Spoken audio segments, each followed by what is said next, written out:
Gondola ride करायला गेलो तर लोकल लोकांनी गाडीतली हवा सोडून दिली. भांगार लोक. हा भाई आहे आपला, याने आपल्याला मदत केली साखळी लावाय. आता स्नो गाड्या स्लिप व्हायला लागल्या ना, मग स्नो जास्त पडायचा म्हणून आता स्नो चेन लावायची गाडीला. मॅटर व्हायला लागलाय जास्त. माज मोडायचं काम झालंय एन्जॉयमेंटच्या नादात. येता इथं आहे ना स्नो चेन लावतोय टायराला. इतका बेकार आहे ना, 10 मिनिटात कमीत कमी आहे ना अर्धा फूट बर्फ पडला. इतका जोरात स्नोफॉल चालू आहे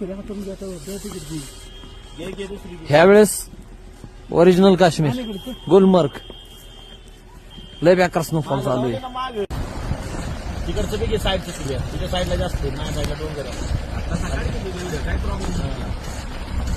खड्ड्यातलं घ्या आता जाऊ दे, चेन वाजती.